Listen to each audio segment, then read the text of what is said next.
Is this heaven? No, it's a podcast. Welcome to the Field of Geeks podcast.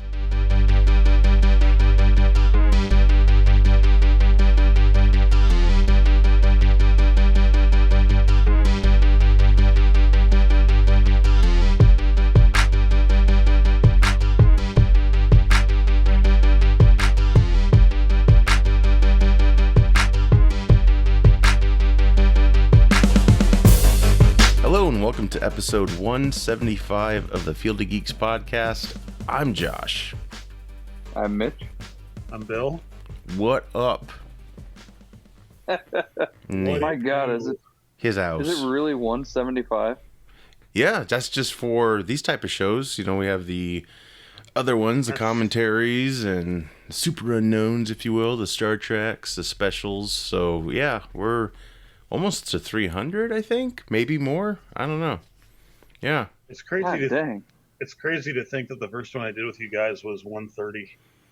right? Wow. It seems like a very long time ago, for sure. Yeah. Yep. No, I mean, it doesn't seem like that long ago, but I'm like, holy shit. And that's just going every other week, too. 35 You know, episodes. it's not every episode, or not every Right. week. Time flies, man. Time flies. But yeah, Sure does. yep. 6 years old, man. We're getting to kindergarten as a podcast. There you go. I know. Lincoln, Well, Lincoln we'll Logs. eventually all get back into the same room and Oh yeah, joking around, laughing around. we're Yeah. gonna catch up, and it's gonna be glorious. Today, this recording, it's September 1st. Shang-Chi is coming out this Friday. I'm excited. How about you guys? Yeah. I mean, I don't know much about the backstory of it, but Oh, I don't either. hey, let's fucking go. It's MCU. That's all that matters to me. Yeah, I mean, it's the 10 Rings. We were teased this way back in Iron Man 1, back in 2008, and we had the Mandarin in Iron Man 3. You could say, not really, probably most likely not really, because they have the Mandarin in this new film, and he's a lot different looking.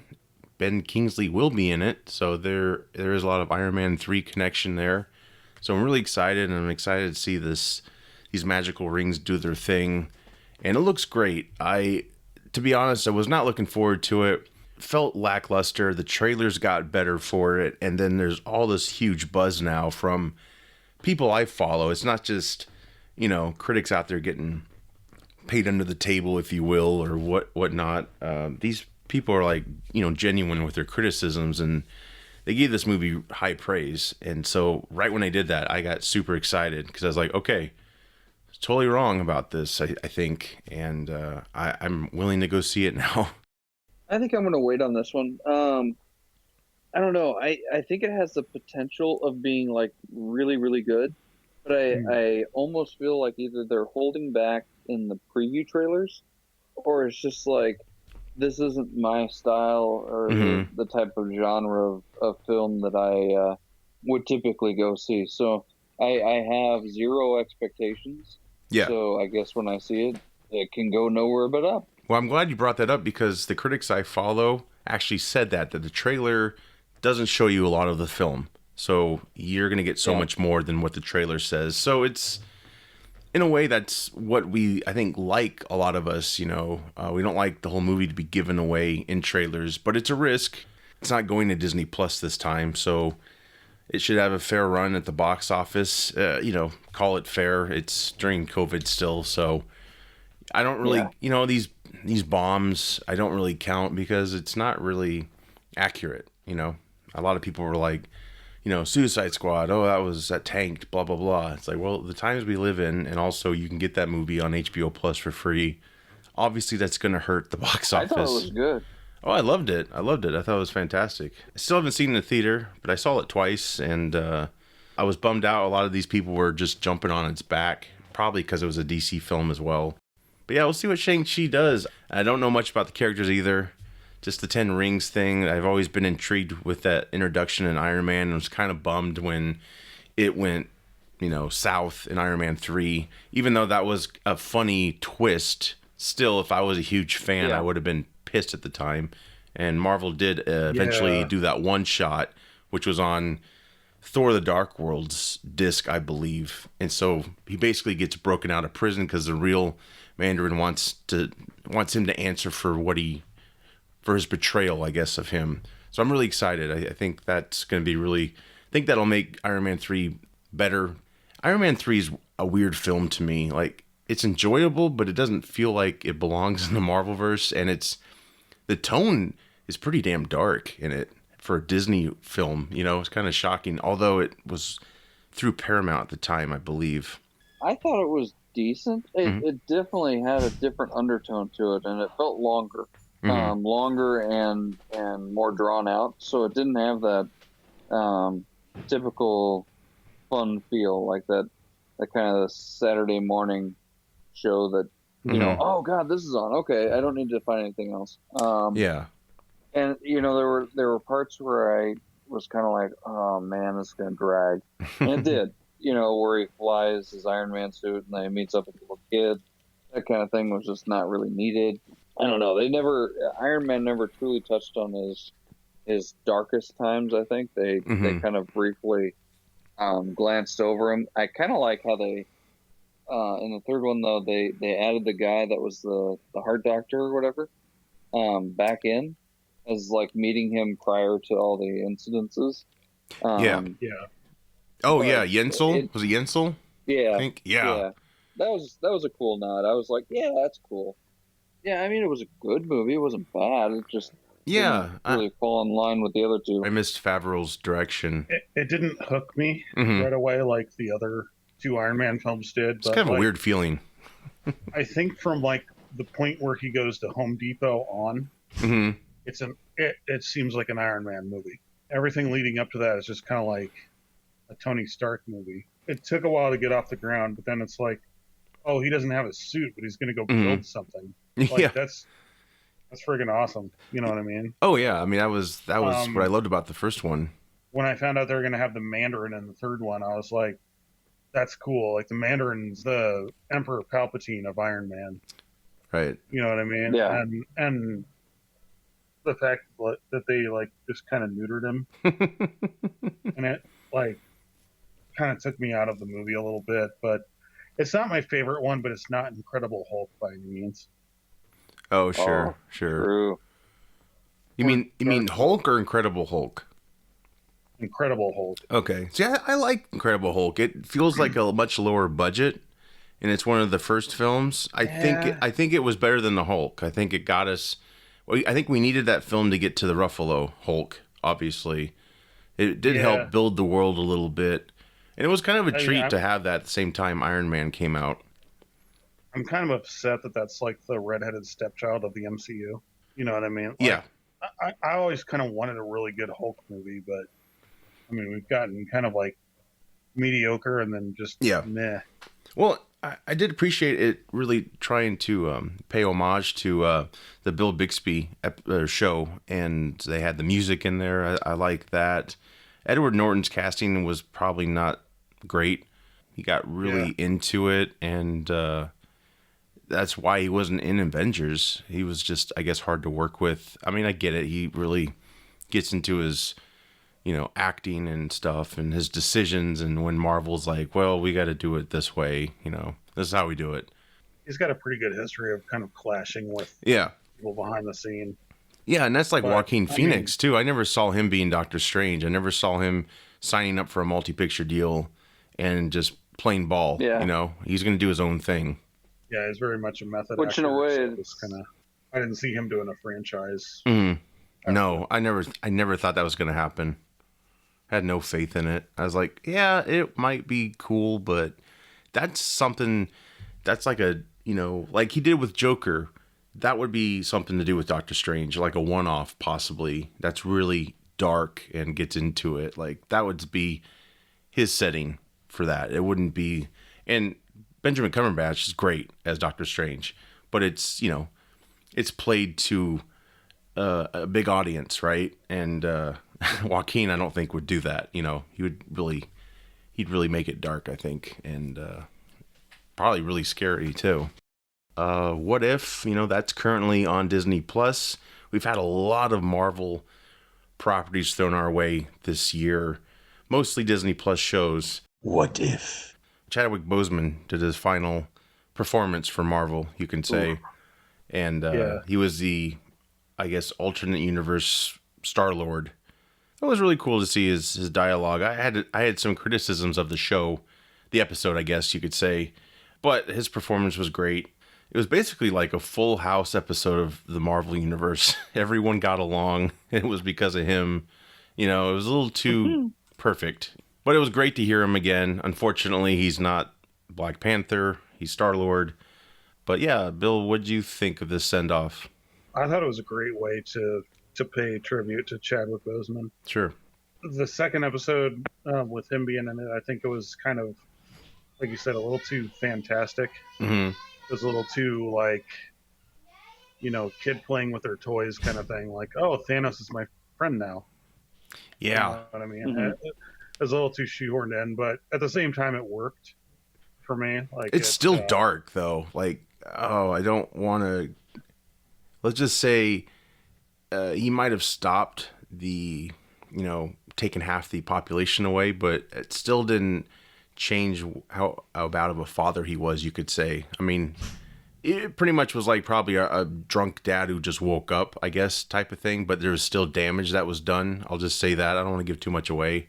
So-and-so still had a replacement part, if you will. I don't want to give much away, but yeah, that was kind of it was awesome to have Thanos on their side just because how powerful he is and how you fear him. So yeah, it was interesting. It was very far-fetched, I thought. Hey, it's okay for him to play a character like that for his last time. The animation, I think it gets better and better each episode. It's a different type of animation. I can't really describe it. It's kind of like a modern filmation in a way, you know? I don't know if that makes any sense. It reminds me of old school Disney. Like the protagonists are all, you know, rosy cheeks and smiles, and the bad guys have, like, you know, dark circles under their eyes, and they look, you know, like zombies pretty much. Like, kind of give them that like really evil look.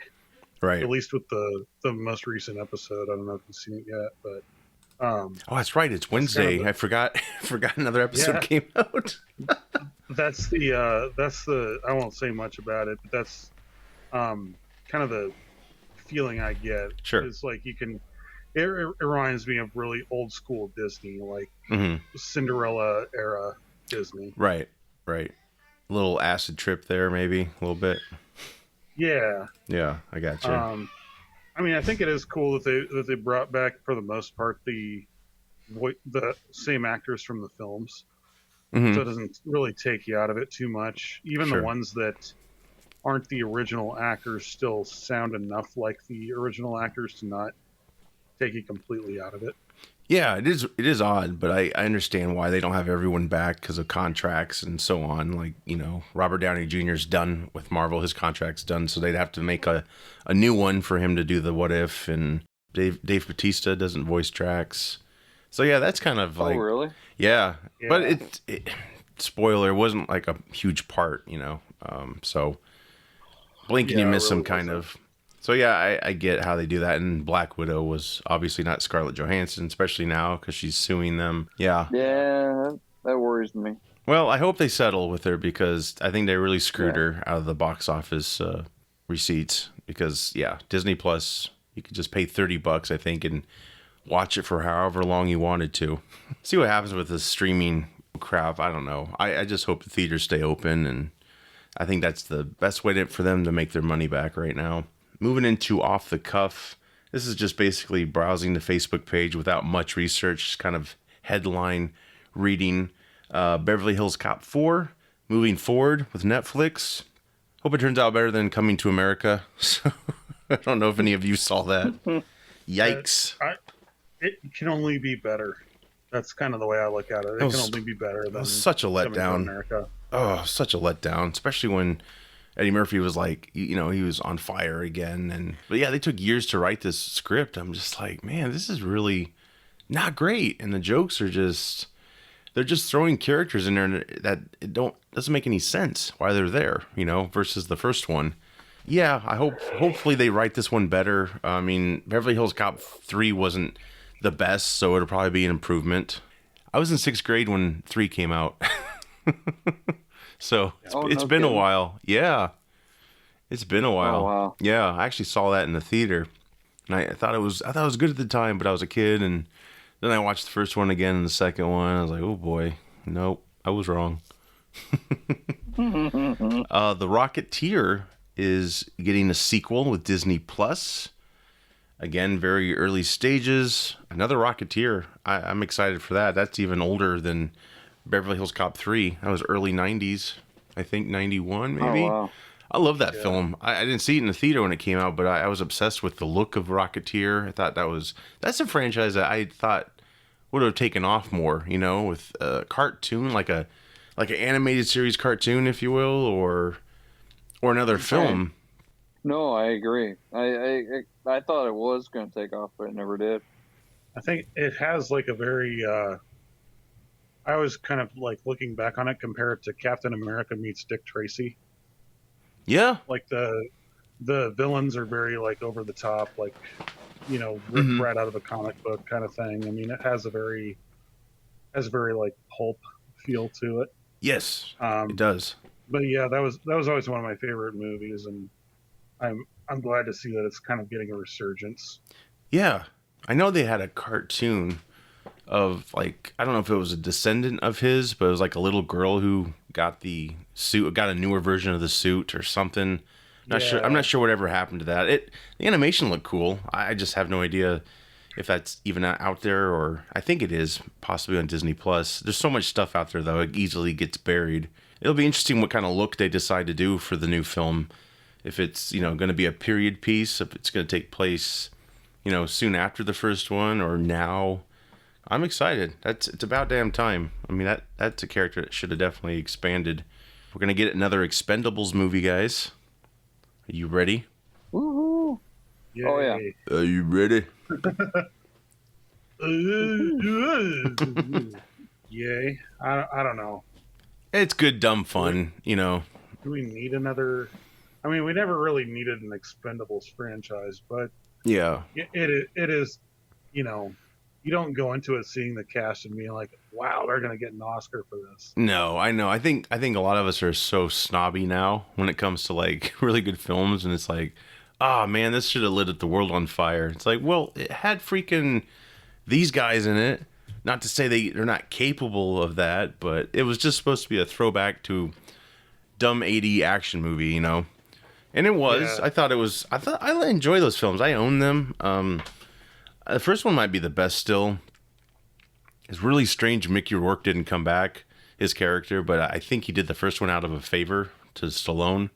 So Yeah, I think so. where do you guys rank the films at? Like, The number of the franchise already is kind of how I go with it. okay, yep. 1 was good, 2 was okay, 3 was Wasn't 4. 2 with Van Damme? Yeah. Villain. Okay. His name was Villain. Oh, that's right. Villain. You gotta wonder at what point is Sylvester Stallone giving up? Well, I don't think he Now we wrote know. I don't know if he wrote the second one. I think he wrote the first one. Man, he worked his ass off in that first one. There's an awesome documentary with the first one. He was like practically like, the doctor's like, you gotta stop. Because he hurt his foot or something, and they're just like, you need surgery now. He was like, no, we gotta finish the film, because he didn't want to shut production down. Yeah, he's like hopping along in the ending of that film. If you look closely, he's kind of hopping along because he's really hurt. A lot of blood, sweat, and tears in that first one, that's for sure. But yeah, the second one was good. They were more formulaic, I think. The first one, it was trying to do something different, I think, and then they kind of just settled with what was popular choice-wise. But hey, I still enjoy them. They're good. Like I said, they're good, dumb fun. I'm for a fourth one. Stallone's in his 70s, so might as well get it out of the way before you're 80. I don't know how much longer he can go on, but he did great King Shark. Of course, he wasn't physical. He was the voice. That was perfect. That was great. So far, Tim and Jason Statham, who are coming back, and I think the rest will be new people. Kind of like the third one was.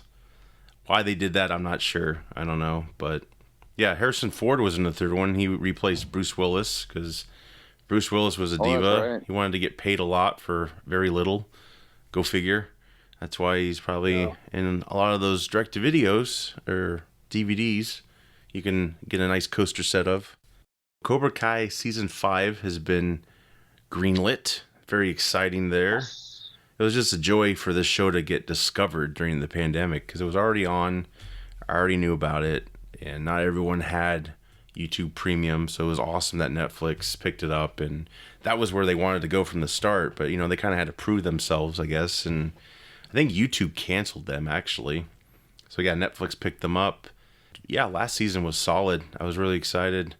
Season 3, and then Season 4, I think, is coming anytime now. Yeah, I'm really excited. I think this is great. I just hope they don't overstay their welcome. If it starts getting kind of ridiculous, that's time to go. You can...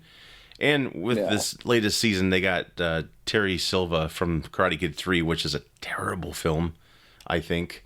Yeah. Props to trying to make him likable. Not likable, but kind of, I'm sure they'll enhance the character so it's not so terrible like it was in 3. It was just so idiotic for these men who were, in their late 30s to be just... wanting to seek revenge on this high school student, for winning a karate tournament. It was just so dumb. It was so silly. And yeah, he had a terrible over the top laugh. We'll see what happens. I'm sure they'll make him more standable, I guess. But yeah, that's awesome. Very excited about that. Cowboy Bebop fans, they have released some images of the new show or film, I'm sorry. I believe this is a Netflix film. I could be wrong. Not too familiar with Cowboy Bebop. Any of you guys? No.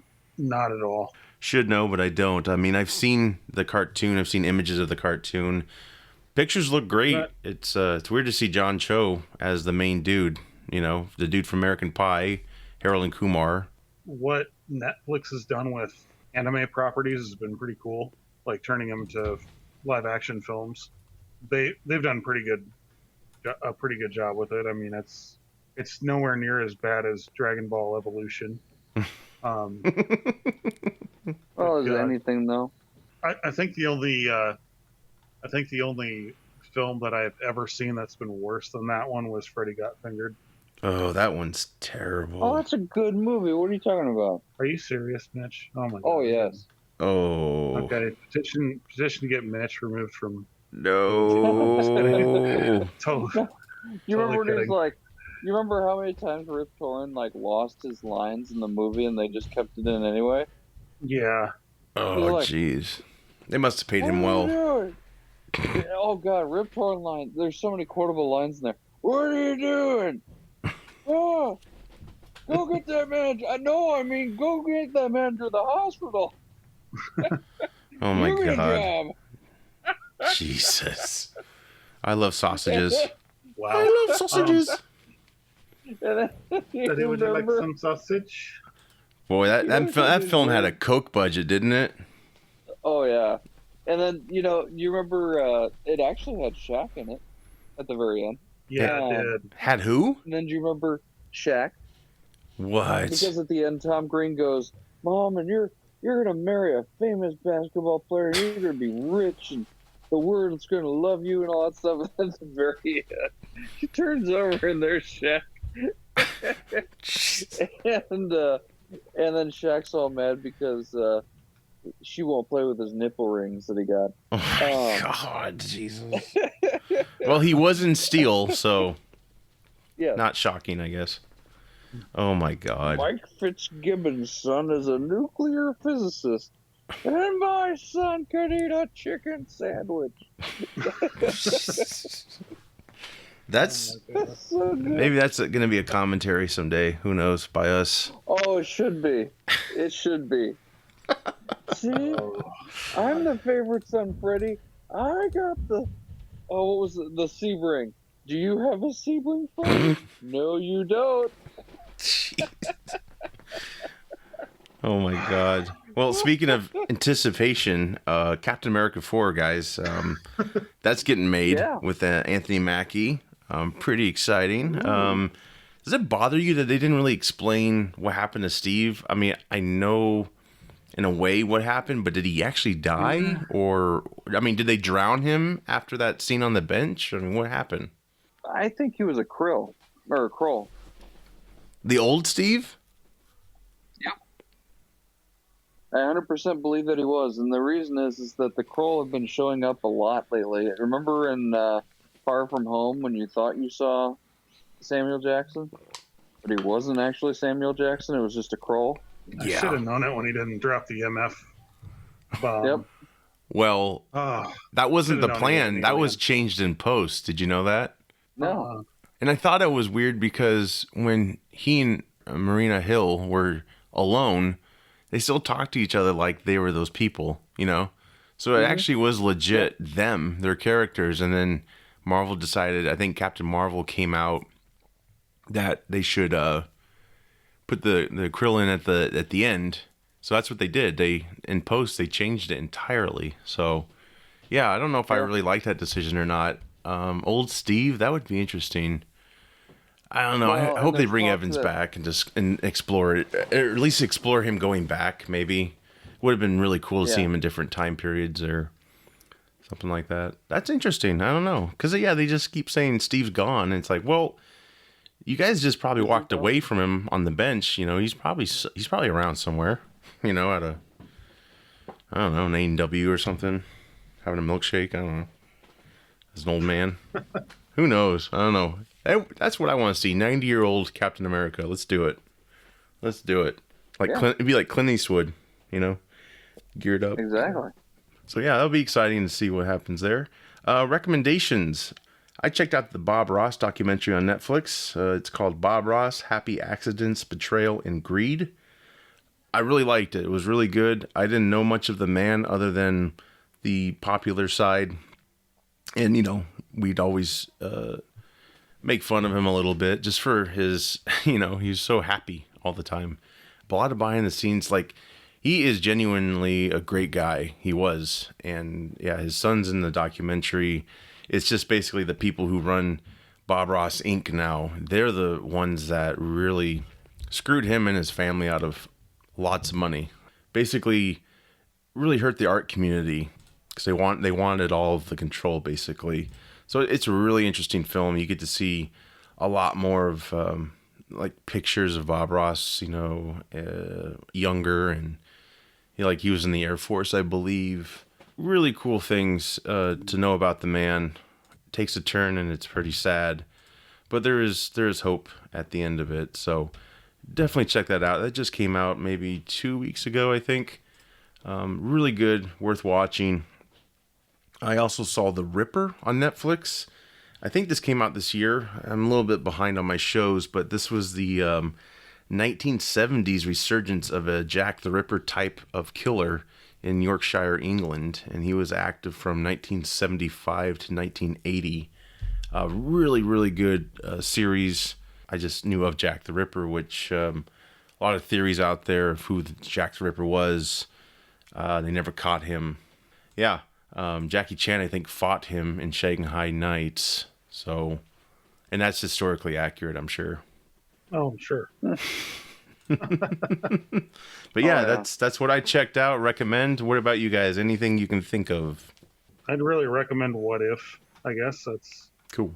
kind of my recommendations. I don't watch a lot of. I guess I've been kind of busy with the channel and everything like that, so I haven't watched a lot of newer series and stuff like that. But That's awesome. About you, Mitch? Anything? I would say if you haven't seen Loki, see it. It's well worth it. All the episodes are out now. You can rewatch it at your heart's content. Not to say that the What If isn't anything of just as equal awesome proportion, but I did get to see, and I know you guys have probably already talked about it, the Black Widow finally. Oh yeah. And I thought that was pretty good. Yeah. I really hope that Natasha's sister Mhm. gets some sort of an entry into the MCU. I think that there's a lot of value to her character, and I love the fierceness. Yes. Yeah. Which I thought she could do. Yeah, she's a great It was nice actress. to have Rachel. So we'll see. Yeah, I thought it was a good movie. I felt really bad because I felt like that movie had potential had they had it in the middle of a Marvel series to have a secondary Black Widow movie. But then, you know, is it okay to give spoilers? I'm sure everybody that's wanted to see it by now has seen it, right? Yeah. Spoiler warning to everybody. Yeah.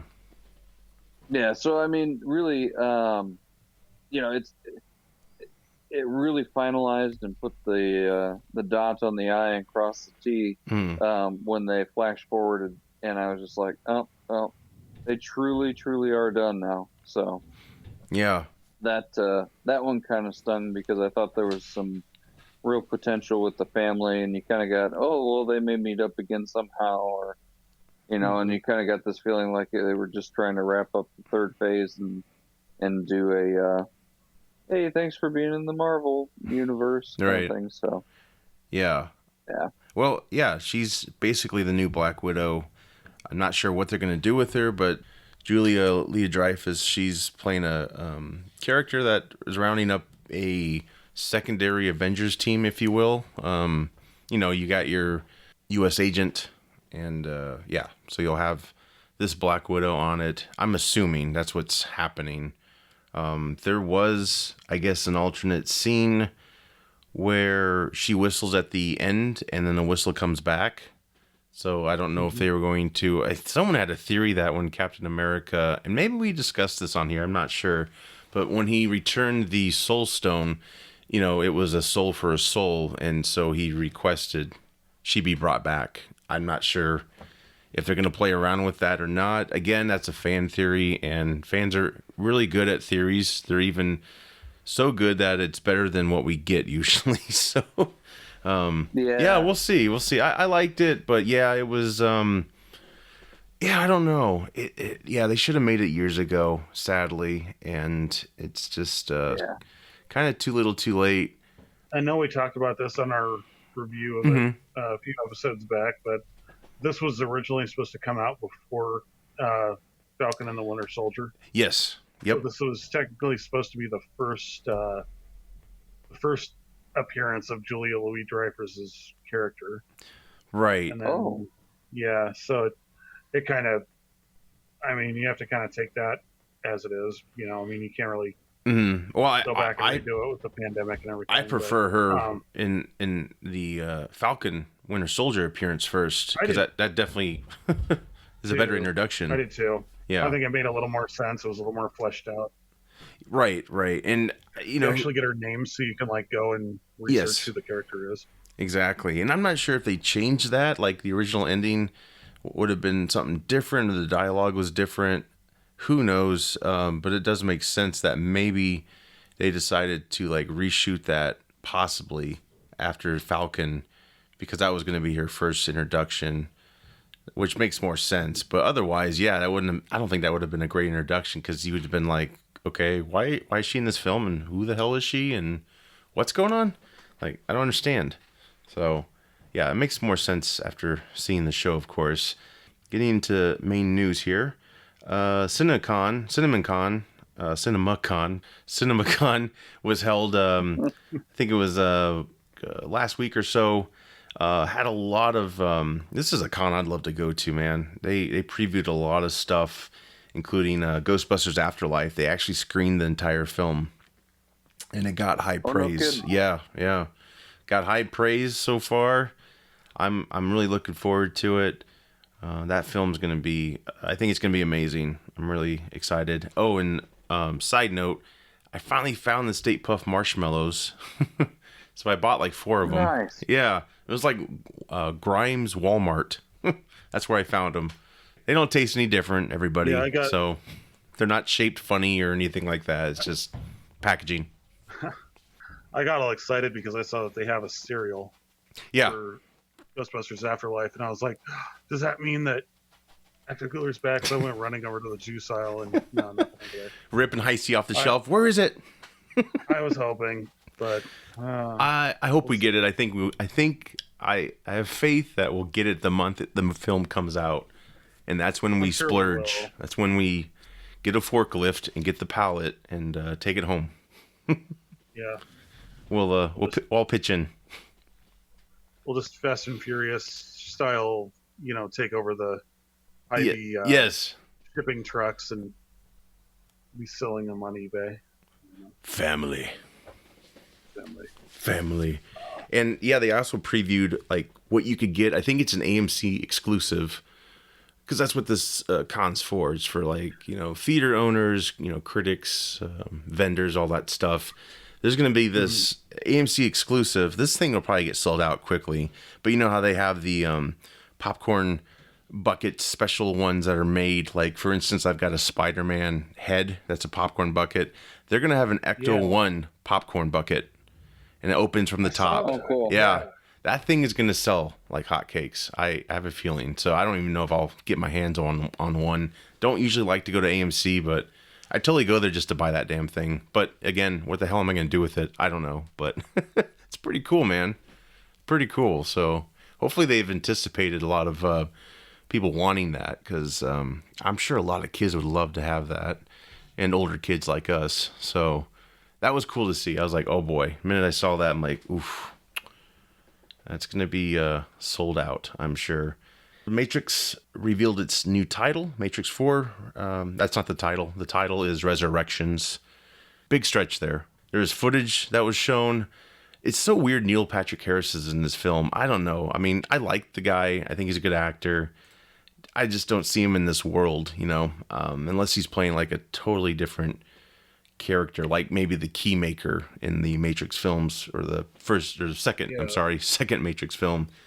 Once the trailer comes out, I'll change my mind. I'm not excited about this film. I don't know how you guys feel. I think the first Matrix was the best, and it should have just stopped. Animatrix was good as well, but yeah, are you guys excited about another Matrix? Oh yeah. Yeah?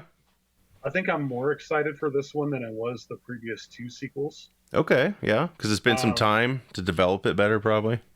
Well, yeah, and not only that, but because I think Keanu Reeves has grown so much as an actor since then. Mm-hmm. Yeah.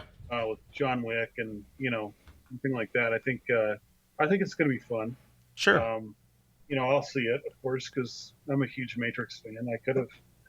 I probably could have done without the 2 and 3. Yeah, it just seemed to be effects driven more, those films, and they had some cool ideas, but it just felt kind of like it was early drafts, And I think with this one, they're going to go back to more practical effects. Cool. As opposed to having video game characters fight each other. Yeah. So. Right. I mean, that's what I loved about the first one, is it was like so. It did so many things that hadn't been done in cinema before. Right, and you understood the world at the end. You understood the whole thing. And the other ones, I just was like, what? I kind of understood it, but not like the first one. Yeah, and I think the third one, I was just kind of like, okay, meh. I didn't really care too much about it. The second one, the only thing that took me out of it was the whole architect thing.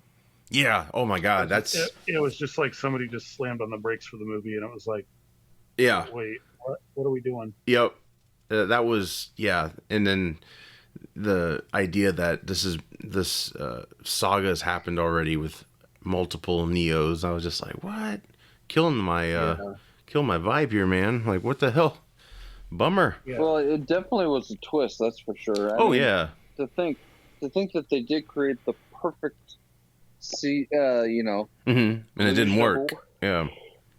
It did, but the problem is that after so much time, there's bits of data that corrupt. I mean, not to get too deep into the whole thing, but if you think about a brand new computer, right? Mm-hmm. Starts out, works, pops open. I mean, just running so slick, right? But then after time, little things start to happen, like maybe your screen won't turn on after being in sleep mode or something like that. Yeah. So you have these little bits of data or programming or something that goes wrong.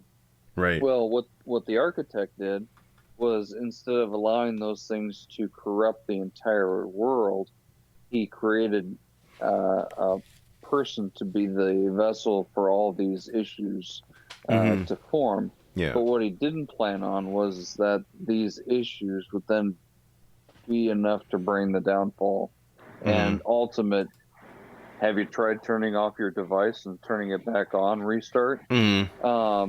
So if you look at it that way, and basically the Smiths were an antivirus program software trying to find a bug that didn't exist because it was a program that was slowly degrading based on its fact that it was pseudo perfect. Right. That's a lot of deepness to go. Damn, into, Mitch did his research, guys. Yeah. Well, no, I mean, no, it sounds really, yeah, it sounds legit. Would have been a bummer if the ending was just someone unplugging their computer and thrown in the trash, and that was it. That would have been funny.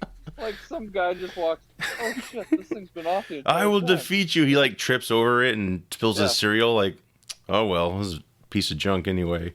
And you just hear the garbage truck crushing it to death. Yeah, the end. The Wachowskis. Yeah. Yeah, I don't know. Maybe, I'm sure after the new footage is revealed, I'll be more excited. I don't know where the hell they can go with it, That's just the thing. No Time to Die, they showed the first 10 minutes. That's coming out October 8th. I'm really excited about that. They just released a new trailer for it. Yeah, I'm excited to see Bond, man. It's been a while. This film's been completed for some time, so I'm pumped. Are you guys gonna go see Bond? Are you a big Bond fan? Oh yeah. Oh yeah. Yeah. Looks good, man. I think this one deserves to be seen in the theaters. Oh, for sure. Yeah. Number one, because it's a Bond film. Bond films are always better than the theaters anyway. Yeah. Number two, because it's going to be Daniel Craig's last go at the character. And number three, just because it's been so friggin' long since this movie was announced that we're just like, I think we need to give it all the accolades that it can deserve. Yeah, I think it's going to be very successful. So I mean, I think that's great. I think it's probably one of those rare ones I'm probably going to go see in IMAX. Yeah. Ooh. There you go. I'll be there, man. I'm going to go see it in IMAX for sure. Just learned this before we recorded today.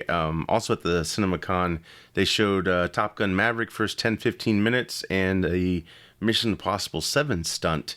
Those films have now been delayed until 2022. That just came in right before we started recording. So, looking forward to Top Gun Maverick and, of course, Mission Impossible 7. Hard to believe they're still going with those, but they just got better, man. They got really good. I mean, I liked them all except for 2 and 3. Those are my like low-key ones, but the rest are pretty damn solid. And Top Gun Maverick, that looks great, man. The footage for that looks excellent. That's an IMAX film to see for sure, and Val Kilmer will be back in it, so I'm anxious to see how they tackle that.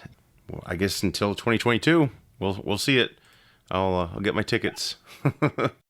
Moving into trailers, Spider-Man No Way Home.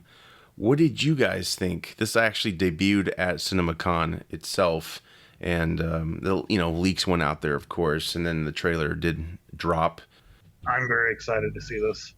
I mean, I've been excited to see it, but holy crap.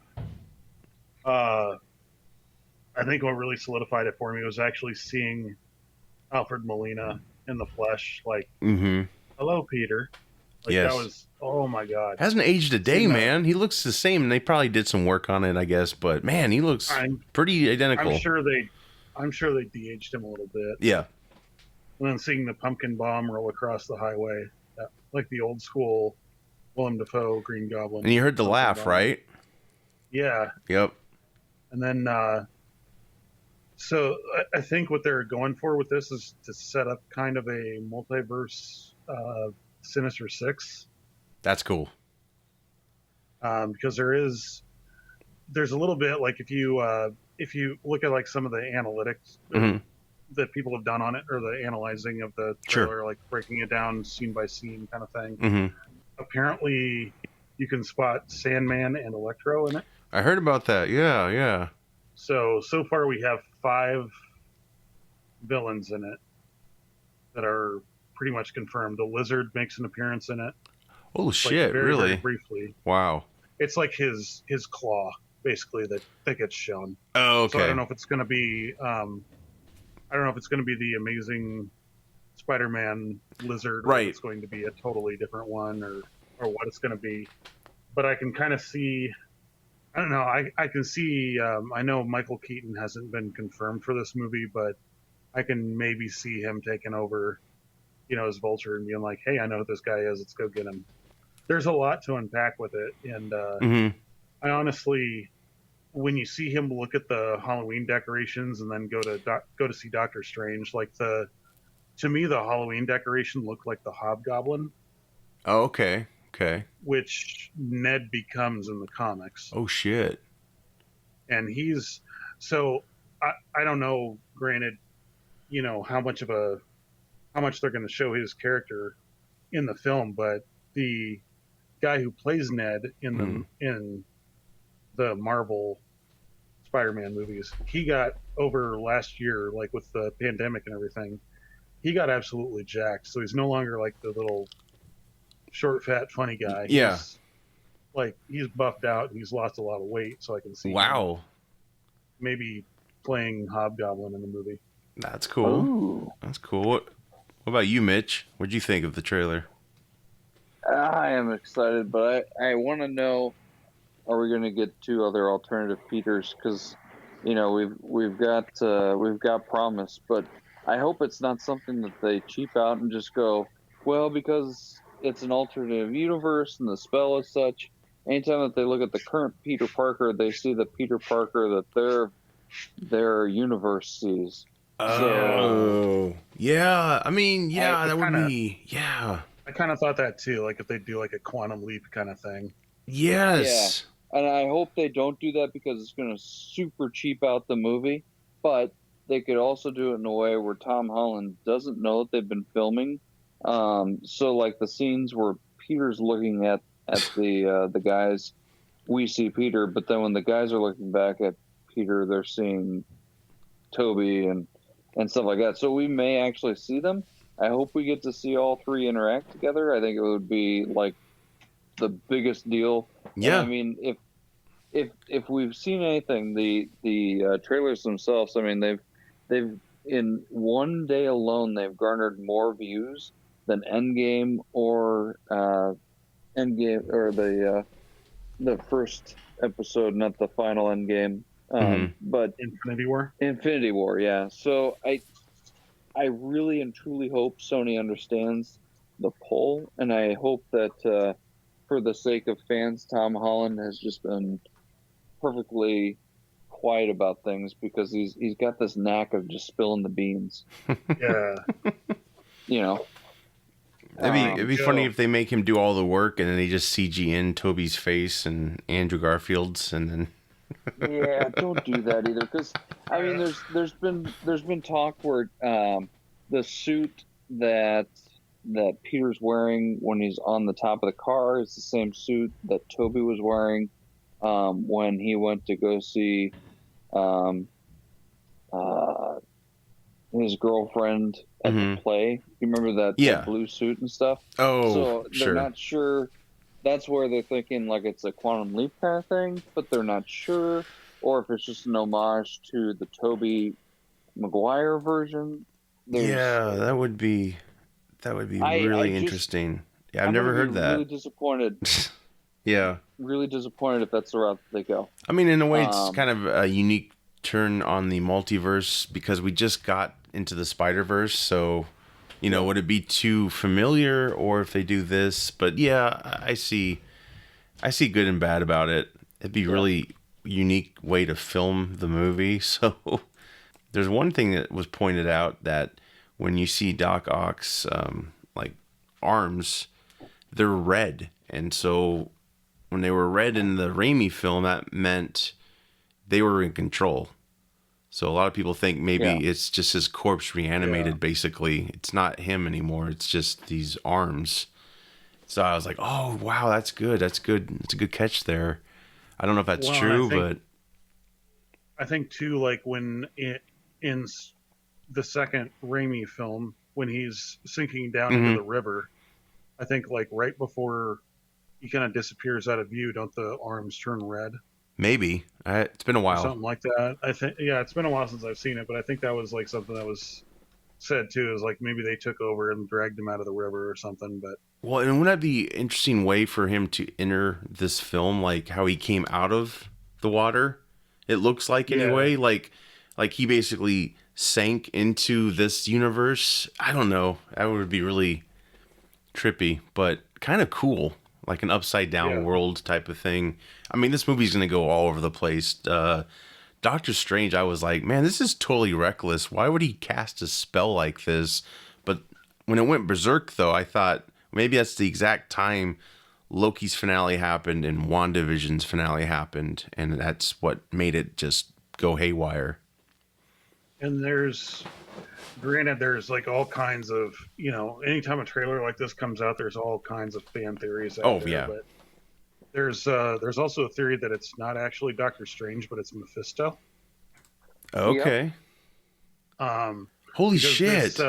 Yeah. Because this the whole premise of this, like Peter, like trying to get his, reveal of his face magicked away. Yeah. Kind of parallels to One More Day in the comics. Okay. Where he had done the same thing around Civil War time. He had revealed his identity to the public, and it caused Aunt May to get shot by an assassin. Oh wow. So he went to all these people to like help him fix it, and Mephisto was like, "Yeah, I can fix it for you, but you need to give me your marriage," or something like that. And it like totally like reset the status quo of the comics for a while there. But wow. I could see that kind of being it too. I don't know, but I don't know if they're going to go that cheap with it. You know? Oh what I mean? man, that's a stretch. Like, what if? What was the last one? Far From Home, right? That was the last one. Yeah. What if that whole ending was he's like in some virtual reality simulator? Mephisto put him in, or Mysterio. I'm thinking of Mysterio. I'm sorry. Yeah, Mephisto's that's different. What I was kind of thinking too. Is that like maybe, this is an illusion or something, or a Right, hallucination similar. he's having, and I don't know. Yeah, because something does appear to be off, and his quarters are all like frozen over. I don't know. It just feels like really reckless. Like, why the hell would he do this? But I'm sure it'll be explained better. But yeah, there's a lot of theories out there. A lot of people think when Peter's getting questioned, you see Matt Murdock's arm with the documents at the table, because that's a big theory that he's going to be his attorney, which would be awesome. I don't even need to see him in a suit. Just show me Matt Murdock, lawyer. Like, that would be awesome. Yeah. That would be so freaking cool just to acknowledge that existed. Looks great. I'm excited. I'm pretty confident we're going to get all the Spider-Men in it. You have to do that. You just have to, especially when you're bringing in Jamie Foxx as Electro and Alfred Molina as Doc Ock and William Dafoe, perhaps. It could be a misdirect too. Like, yeah, it could be his buddy. Who knows? Yeah, looks exciting. Last but not least, I'm going to review Free Guy, which has been out for a while now. Is a huge hit. It's already getting a sequel. This stars Ryan Reynolds, Jodie Comer, Taika Waititi, and Joe Keery. He played Steve in Stranger Things, for those who don't know. This is also directed by Sean Levy, who produces Stranger Things. Screenplay is by Matt Lieberman and Zach Penn. Lieberman, he wrote the Addams Family animated movie, Scoob, and the Christmas Chronicles. I know those are very kid-friendly films, but yeah, this film is, it's pretty, it's kind of family. It's kind of a family film, but it gets raunchy too, so kind of teeters on the edge there, if you will. And then Zach Penn, he did Ready Player One, The Avengers, Incredible Hulk, X-Men United, so X2.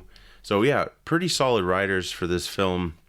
And for those who don't know, it's about a bank teller who discovers that he's a NPC inside a brutal open world video game. Really cool concept. I really enjoyed this film. It was really worth seeing in the theaters. It lives up to the hype it's getting. And Ryan Reynolds knocked it out of the park. I was hesitant because, he can be himself a lot. But yeah, this movie really surprised me in a lot of parts. I'm not going to spoil it this time, but yeah, I'll just say one of the characters had a bigger role than I could imagine. But yeah, great effects. The characters were awesome. The writing was fantastic. You believed the world, and it had some surprising cameos in it. It's owned by Disney, so Disney bought Fox a couple years back, and they rebranded 20th Century Studios.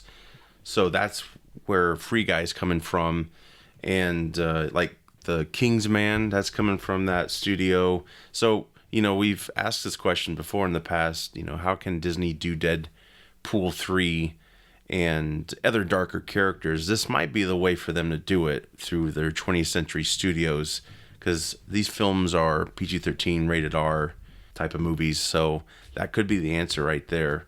But yeah, really enjoyed it. I liked Ready Player One. I don't know if you guys ever saw Ready Player One, but it's very similar in a way to that. You know how people plug into the world and unplug. Did you guys like Ready Player One? Movies like this?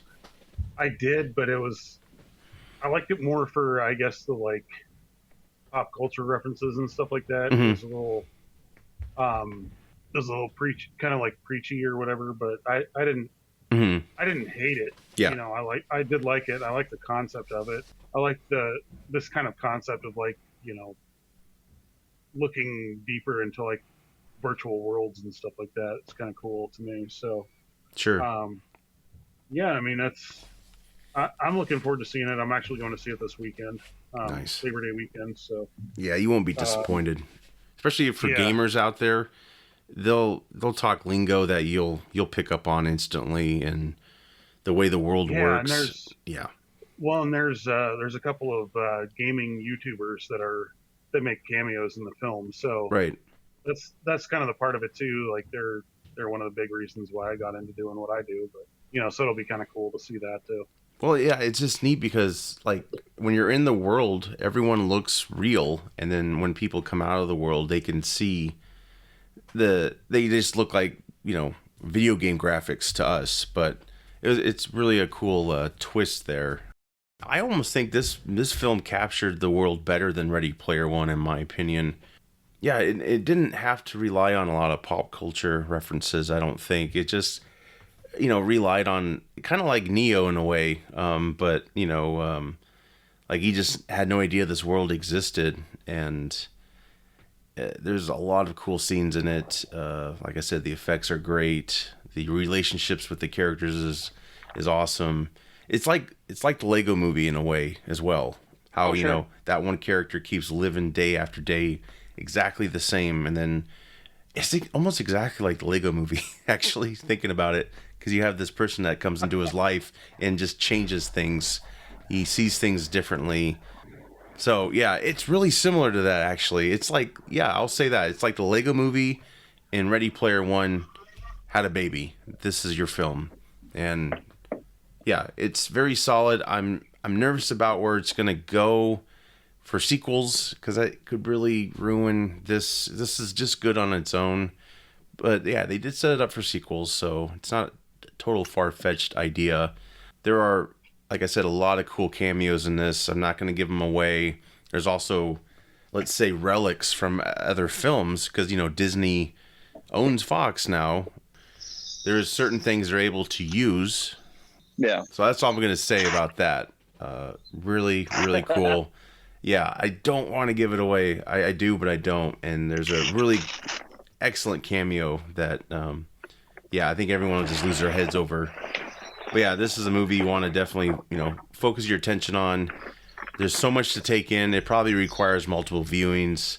I'm going to wait till it comes out, and then I'll overanalyze the hell out of it, probably. It really turned out well, and it went beyond my expectations. So yeah, I'm sure, Bill, you'll enjoy it. It'll be worth it. And yeah, Mitch, if you ever go to the theater or have time, definitely go see this. It's worth seeing. A lot of clever jokes, and yeah, again, just fantastic writing, solid film. It'll probably win a MTV Movie Award, so for whatever that means. With that said, that's all I have, guys. Anything else before we go? I don't have anything. Yeah, I can't think of anything. Okay, well, until next time, we'll be back. I'm Josh. I'm Mitch. And I'm Bill. Take care.